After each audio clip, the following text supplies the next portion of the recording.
also encourage any therapist listening is like really becoming really familiar with your feelings in sessions too, because they mean a lot about you, but also possibly about the client too. So I just think that that's really interesting, because that is true. Like, manage your countertransference. Like, okay, but tell me about all the different types of it, how it can show up, when it can show up. And I think our programs are trying to do the best they can to give us the foundation, but there is so much more. Welcome to the Colleague Down the Hall podcast. This episode is sponsored by the Collab Oasis Clinical Consultation Groups.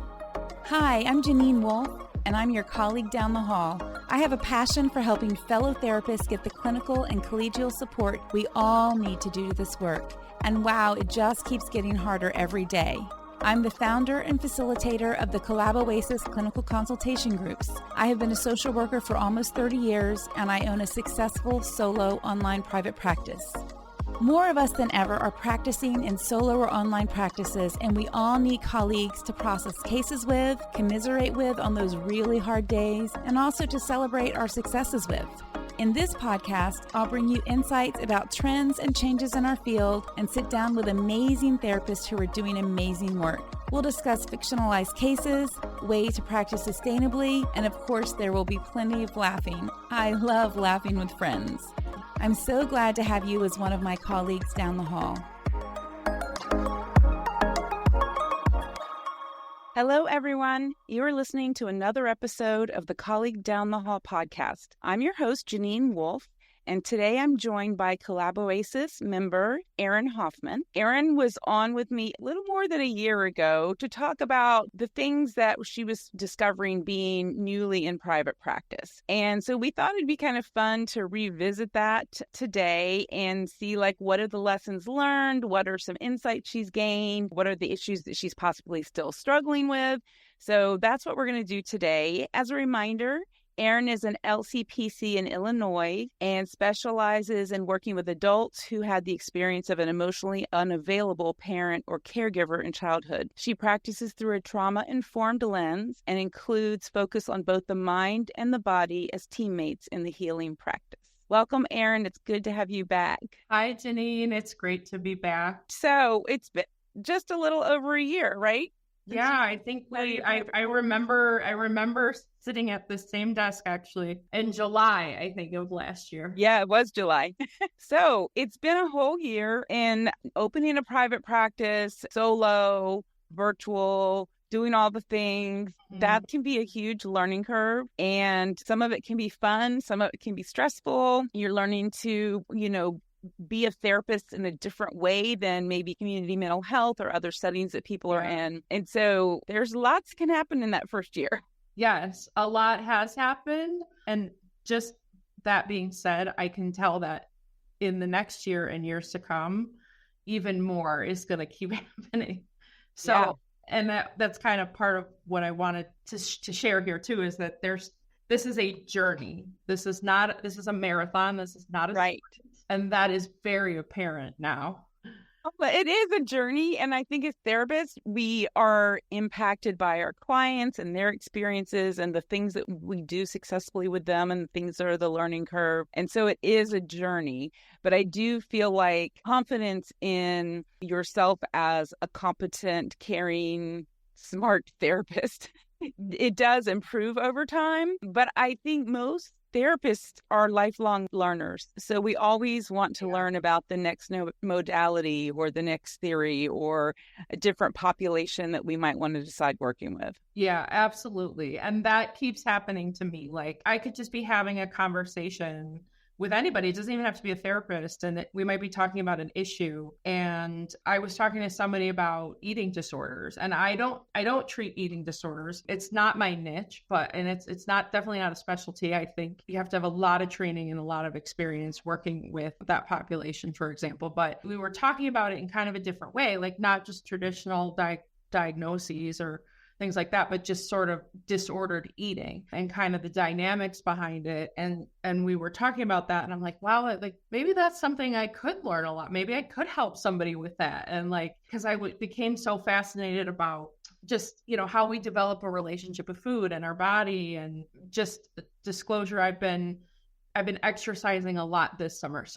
And I realize like how much of my own stuff can bring up those interests too. I've been trying to accept that this is a process. I'm not going to see these immediate results. I was like, maybe I could, like, so you do get excited and you could like, maybe I could dabble in that a little bit, or maybe I would want to go to a training, So yeah, there's definitely that. And I am always trying to, there is this feeling sometimes that I have to have all the books and all the videos and all of the like knowledge of all the experts that focus on attachment trauma in order to be a great attachment focused therapist. I think although there could be a grain of truth to that, but I don't have the money and the time necessarily to invest in all of the resources, because I'll even have clients say like, I read this book and, I wonder if, and I think sometimes clients think that we like definitely read all the books, or like,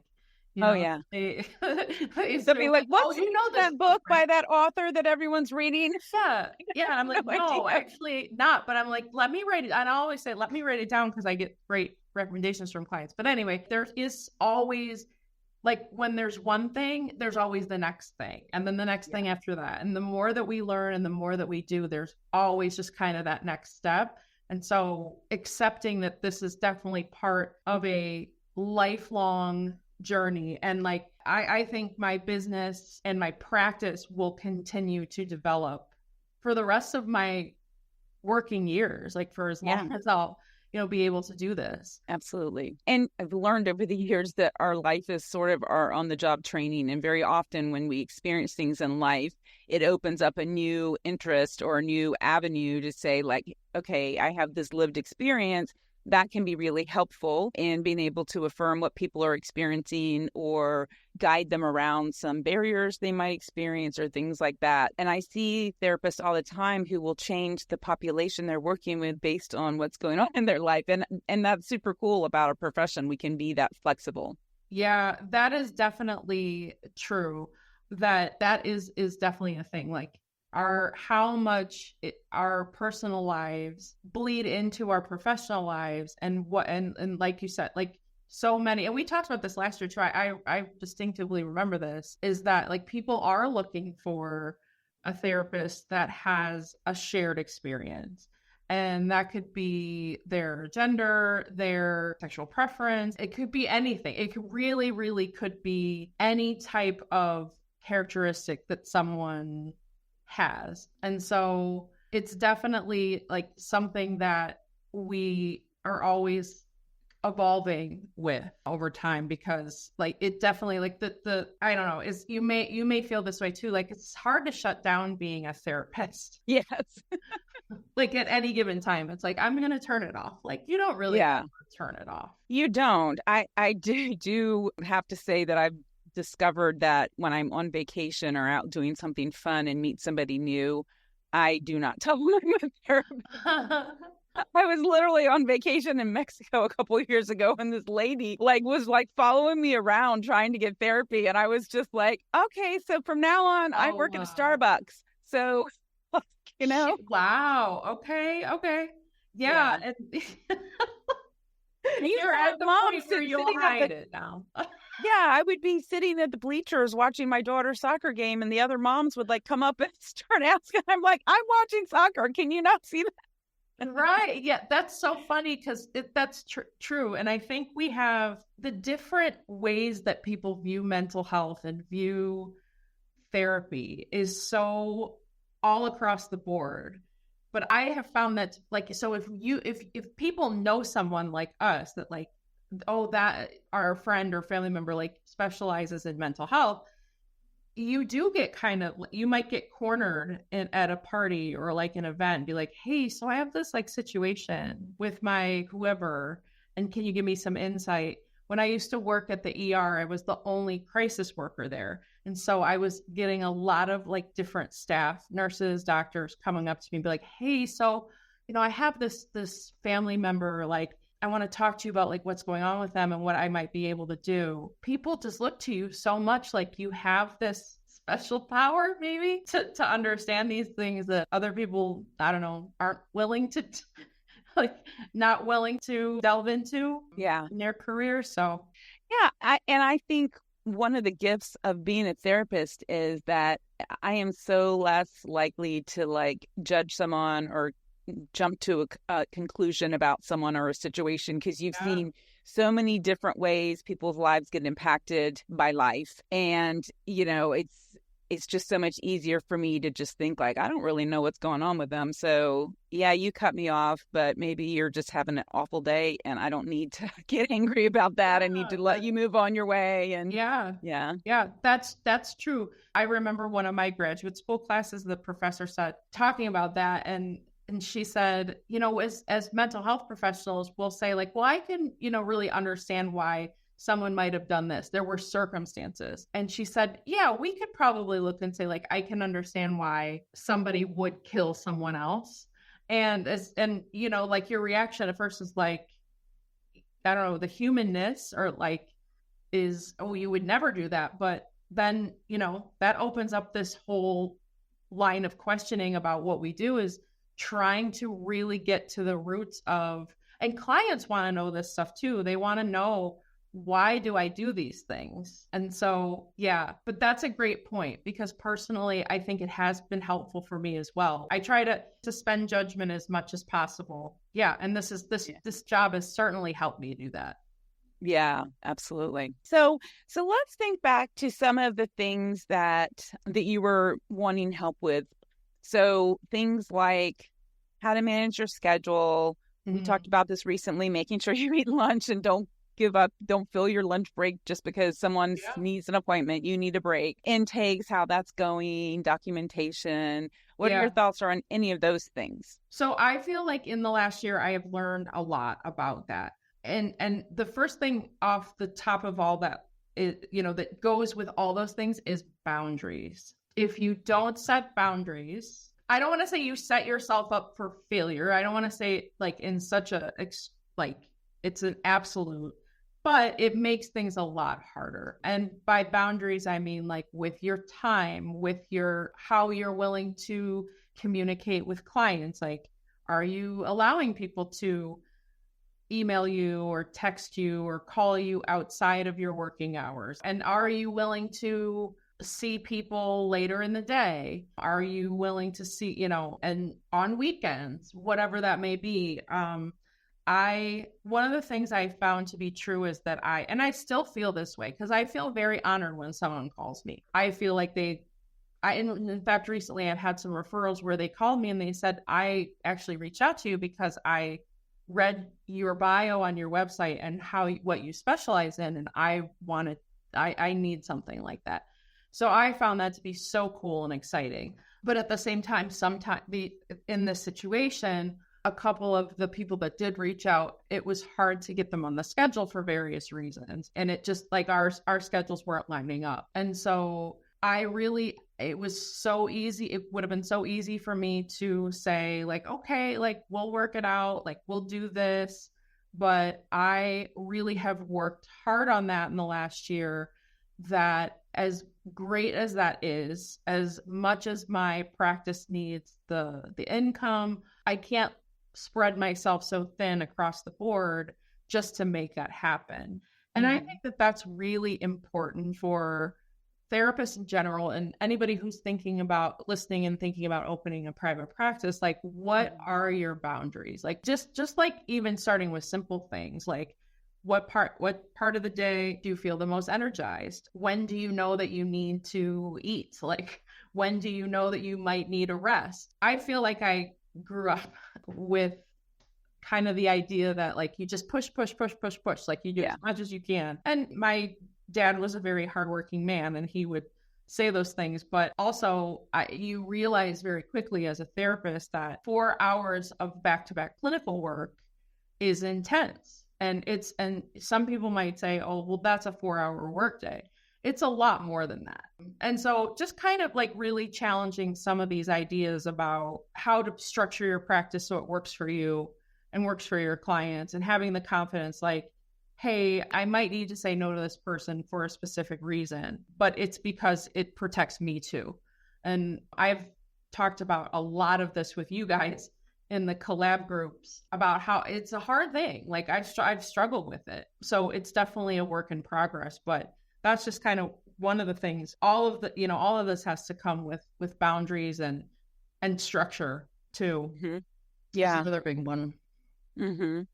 Yeah, absolutely. So one of the things that we talk about sometimes in the groups is therapists, it's hard to establish those boundaries. Pretty much once we get to the point where it's clear that we need them, then we can hold on to them better. But at the beginning, we care about people. That's why we do this work. So if someone's saying like, oh my gosh, I really need to see you today, and your only opening is your lunch break, and you're like, oh my gosh, I have to see them. If you can't do it for yourself to hold that boundary and realize that we're the lowest level of care. So we've taught them how to establish resources and relationships and all of that. So typically we're not working, and with the online virtual therapy as well, but we're not working with people who are like have acute needs. Mm-hmm. So they probably don't really need to be seen today. Mm-hmm. And if you can't do it for yourself, just think, if you give up your lunch break today, are you really going to be any good for the rest of your sessions that day?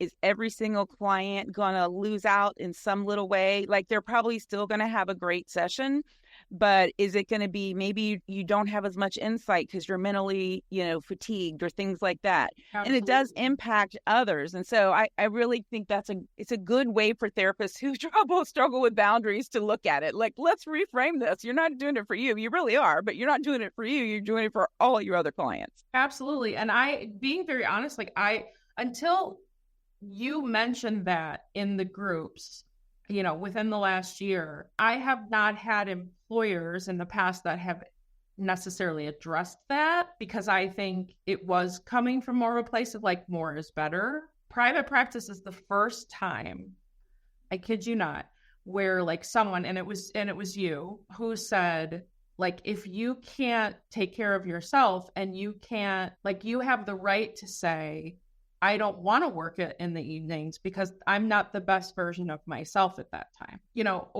that's a great point. Like if we don't fill our cups and we don't understand what leads to burnout, that is ultimately going to affect our clients and the quality of work that they receive. I think I got a LinkedIn request from BetterHelp, who they offered me to see 40 clinical hours a week, but what was so great about it is that I could make 6 figures. But hopefully in private practice we're going to be taking a bigger income home, but there are just some things that I found out I'm not willing to do. Like I am not going to me, I would be miserable seeing that many clients per day.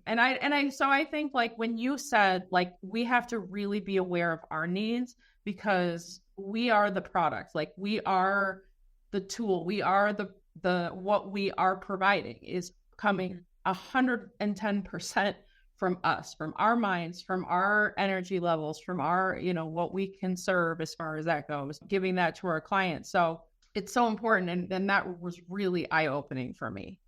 Mm-hmm. It can be hard work, and when you're new in private practice, realizing that a lot of the things we're taught in grad school exist in an ideal world, and we are in the real world.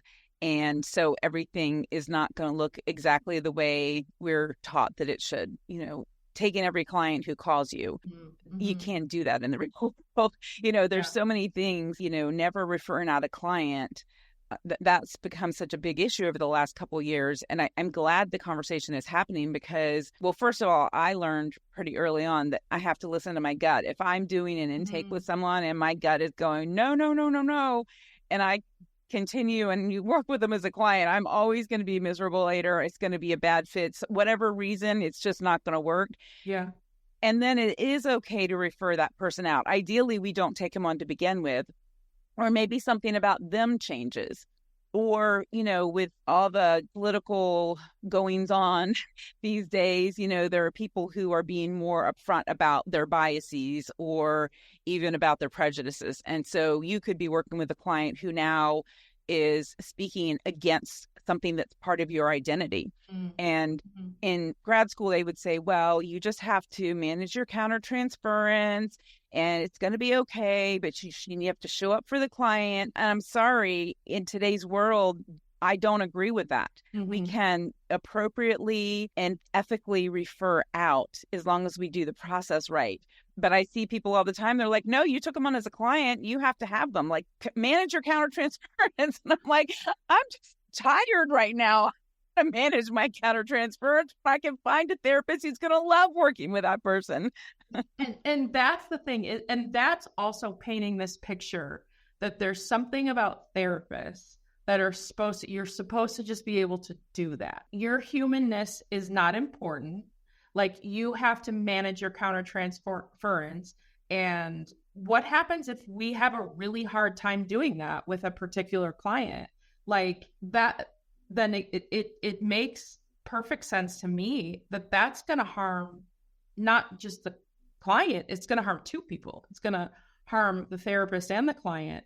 And yeah, and how can you, if you're working with someone who is, like you said, has strong feelings about something that's a part of us, regardless of what that is, if we're not feeling safe, it's not fair to us to have to put that feeling aside, because again, that person is their treatment is going to suffer, and so are we. So yeah, and that's a great point, because that's another thing we've talked quite a bit about in the groups, is like there is a totally like acceptable way to provide referrals and refer out.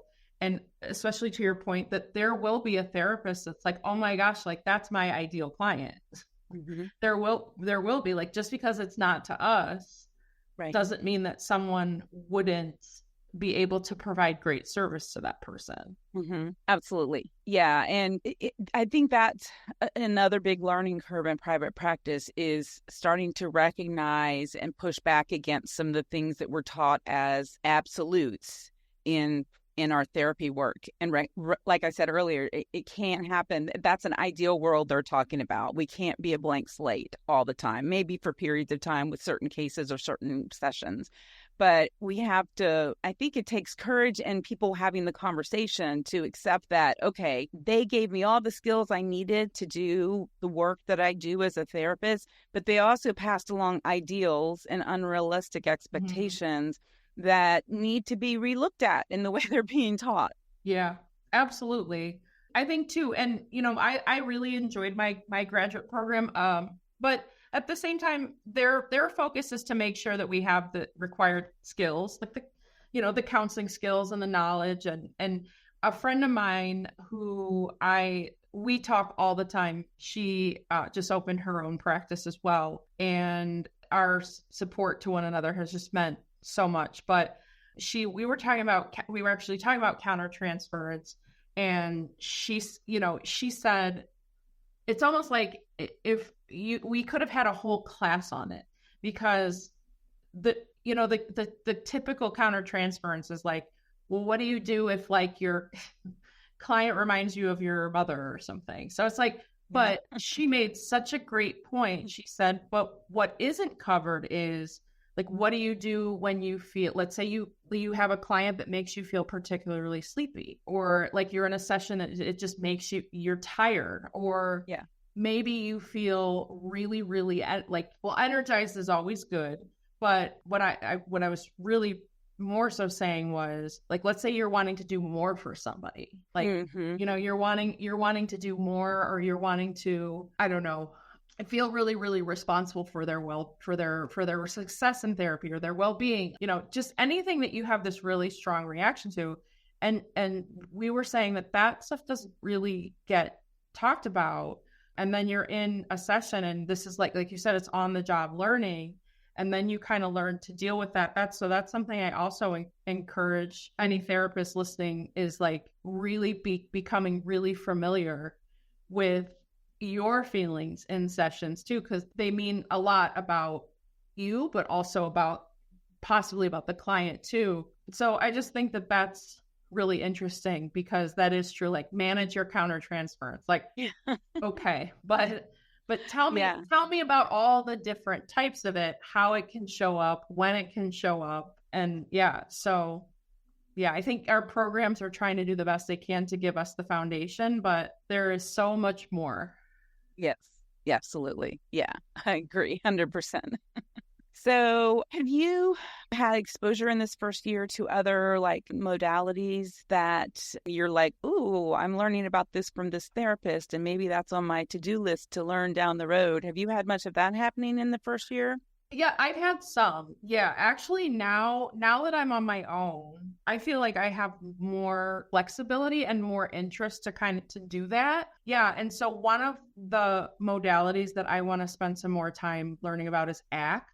I know some of the tenets of it, just about I did start reading the book that's like about the theory of ACT, and just saying that how we're viewing mental illness is like we're diagnosing everything. Like all human suffering is now like has a diagnosis. It's pathologized. Like, Right. I think that's really interesting too. And just the way people identify with their thoughts and identify with their problems and take those on, I think is really cool. And how, we can create some help people create some distance from that, by how they approach their thoughts and stuff, which is also there's some overlap with CBT there. But I've been really interested in that. I've heard other therapists say like, yeah, that like ACT is my favorite. That's why I love it. Like, it's the bread and butter. Like, so there have definitely been, and also speaking about my friend just a moment ago, she is a somatic experiencing practitioner. She started going through the training, and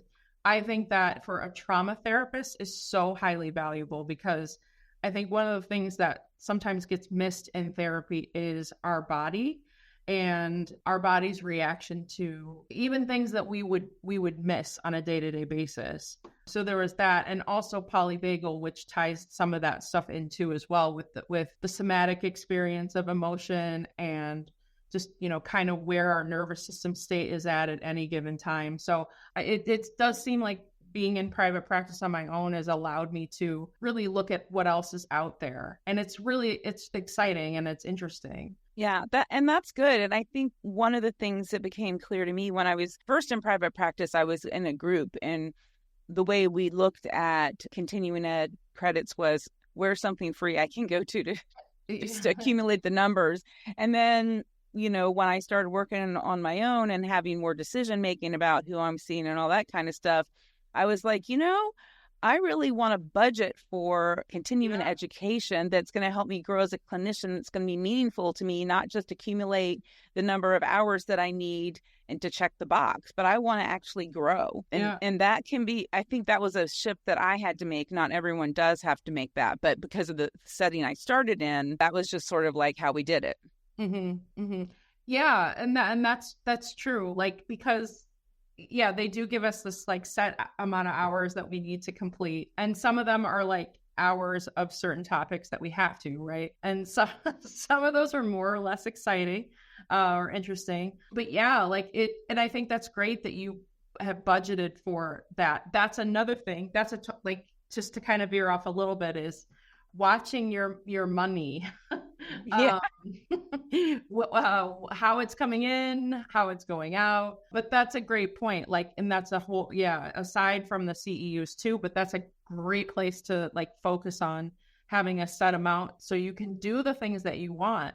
Because these CEUs that, especially like these, if you're doing a certification or you're going to be doing something that's longer term, like I know my friend that did the SE stuff, that's a lot of time and a lot of money, and it's not cheap. So I think it's definitely exciting to be able to like pick all the stuff that you want to learn about, and then but also, like you said, important to find how you're going to budget for it to make it happen. Right. And, there's other ways like that we need to look at the money. We need to be looking at or we set aside money for taxes so you don't get this giant bill that you're unprepared for. Absolutely. And also something that I've been talking more and more about is putting fund for like your leave needs. Vacation, you have like a summer slump, so you've got money to pay yourself with while you've had those cancellations, being sick, all of those things. Because I myself, and have talked to a lot of therapists, I have worked times when I was sick and I should have been in bed,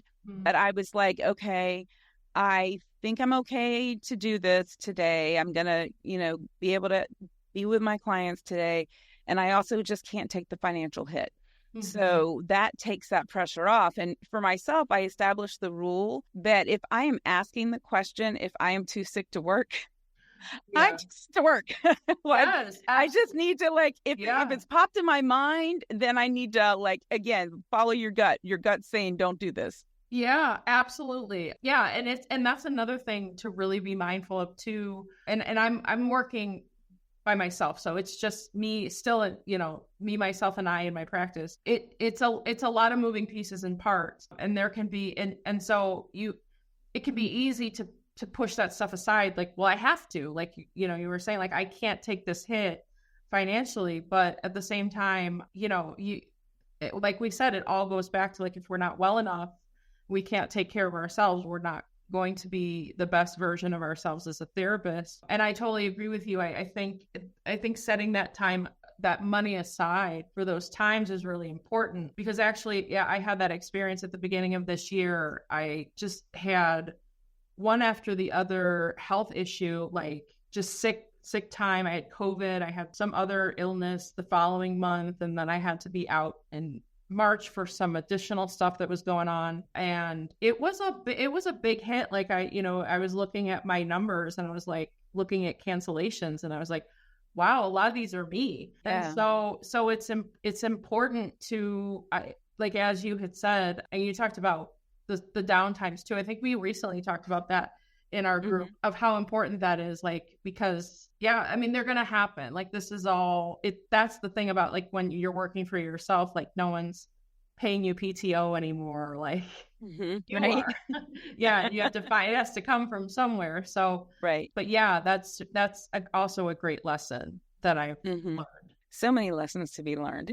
So many. Yeah. And even just understanding, I know that when I opened my solo practice, I didn't say like, hey, I'm going to open a business. I was like, hey, I'm going to do therapy on my own. And then I realized, like, I'm running a small business. I don't really know how to do that, So I need to figure out ways to get support around that, because you can kind of put off the small business part for a little while as you're getting settled into the therapy piece.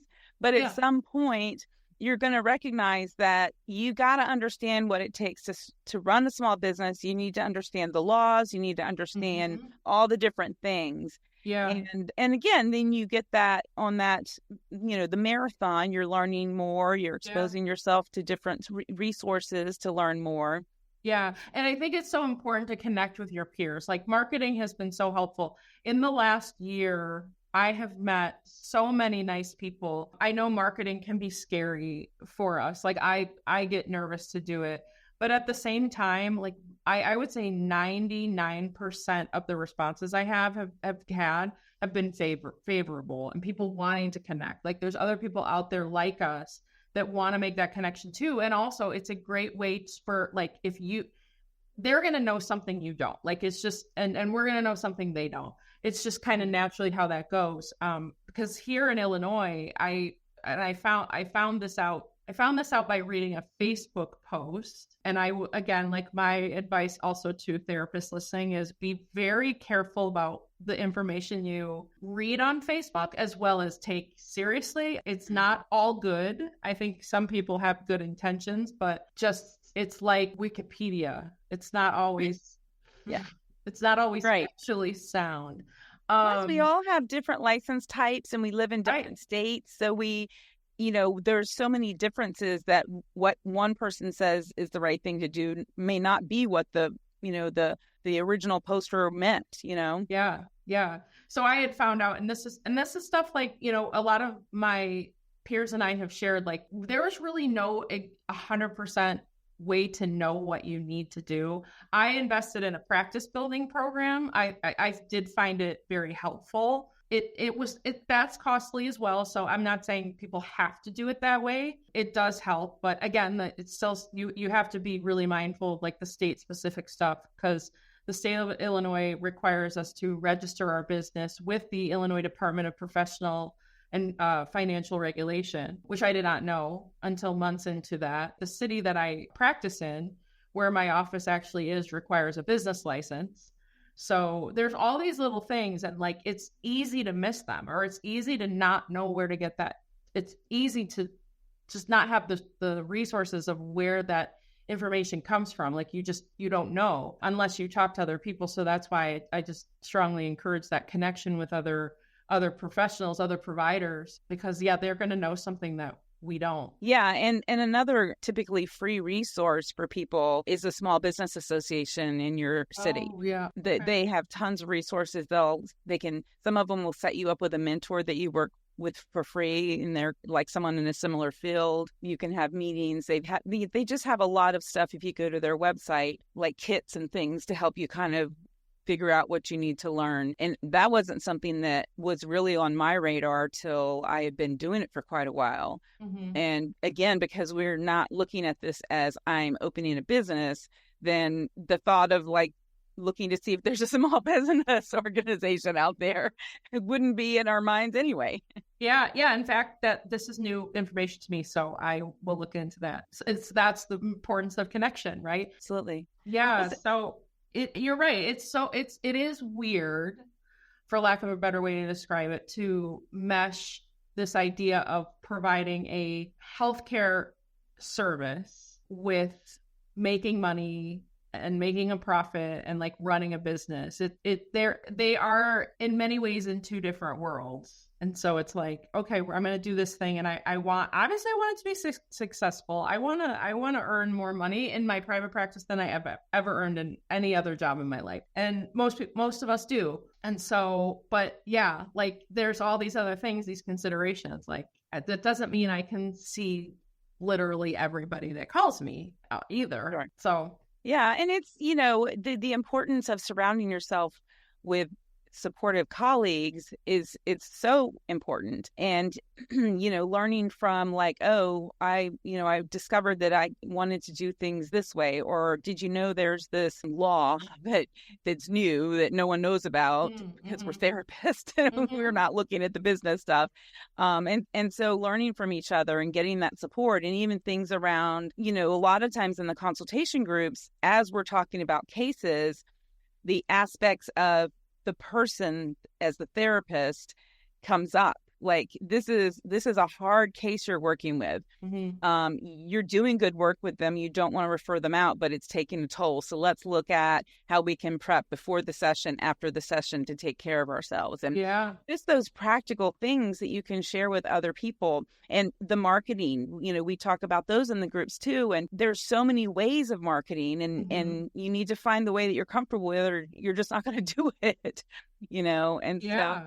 Yeah. There's just so much to be gained by that community, and, getting the support that you need, or just talking to someone who understands like how hard it is to be a therapist a lot of the times. That, right. Yeah. When we can't even, like, after work, I can't even go down and talk to my husband and say like, oh my gosh, let me tell you about this case I had today.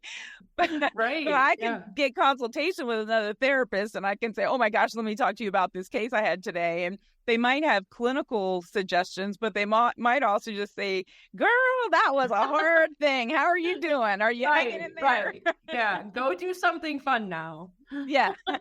Yeah, absolutely. Like, the connection is just priceless. And everybody, and also too, and my very smart friend who I just speak so highly of her, we talk all the time, this is the SC practitioner.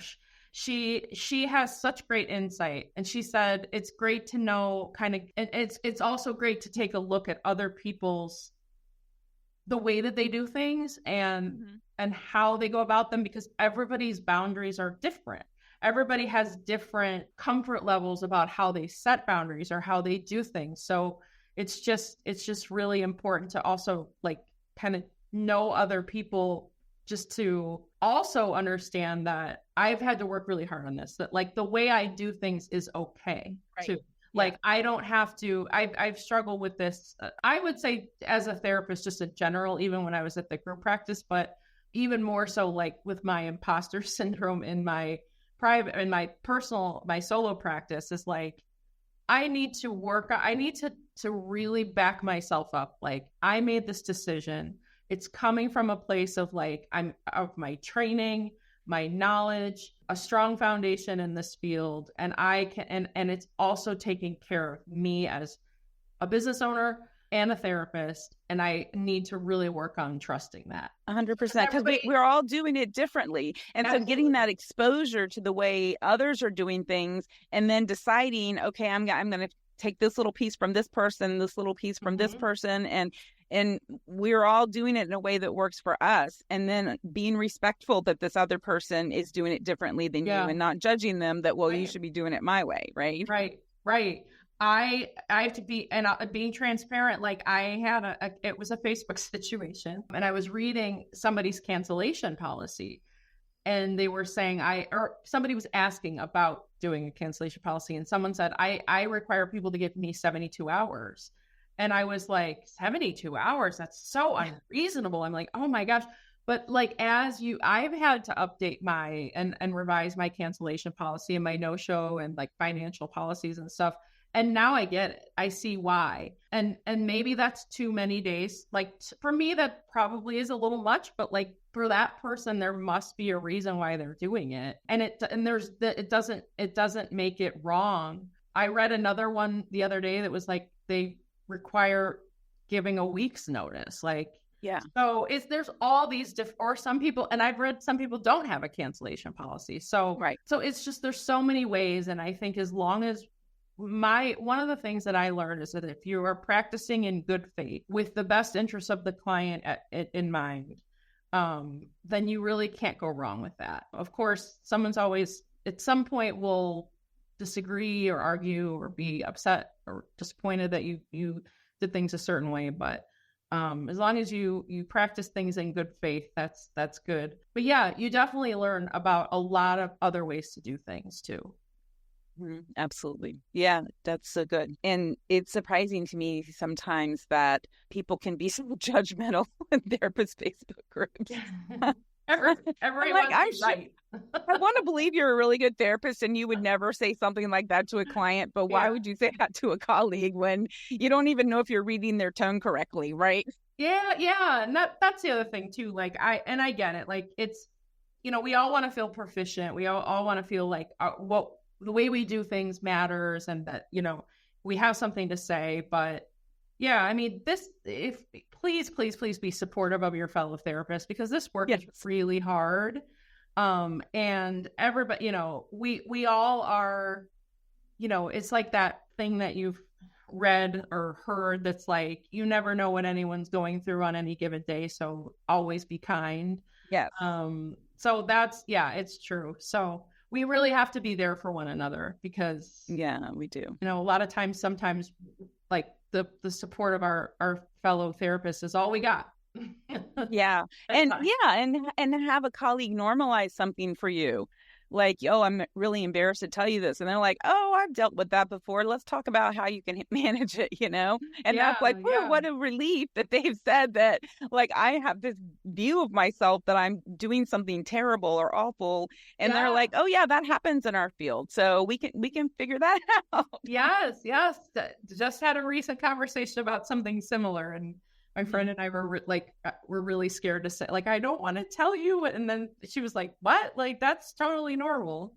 Yeah. And that type of thing has come up quite a bit over the years in the Collab Oasis groups where someone is like, I'm so ashamed and I've been really anxious about coming and presenting this to the group and please be kind. And I'm like, well, this isn't a please be kind setting. Like, we will be kind. That's the bottom line. Yeah. And like, yeah, okay, so you made a mistake or you did something the way that you feel like you should have done it differently. And we're going to be like, yeah, that happens in our field.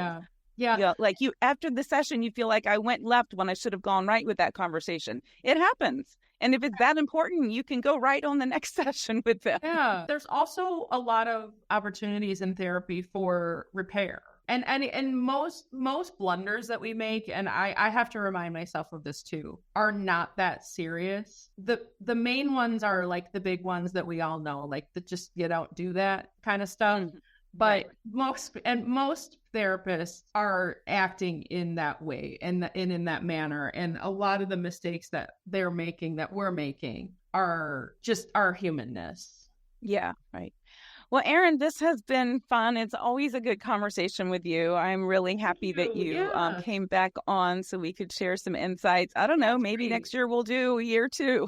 Okay. I'm down for that. So, yeah. Great. Okay. So Erin is a therapist in Illinois. And so her information, if you are not a therapist or are a therapist looking for a therapist or a regular person looking for a therapist, her information will be in the show notes if you want to reach out to her about getting services. Yeah. Or any questions about like starting a practice, or like if you just want to pick my brain, that's totally fine too. I get how hard it is. I needed that myself. So yeah, absolutely. Be careful with that offer though, because I've seen therapists get like swamped by people who like, I want to support you, but I can't support 50 of you, right? That is true. But that's my, what is it? The pro bono, maybe a little bit too. Yeah, right. Exactly. All right. Well, thank you for joining me today. Thanks so much. Yeah, absolutely. For all of you hardworking therapists out there, please remember our work is hard, but it doesn't have to be lonely.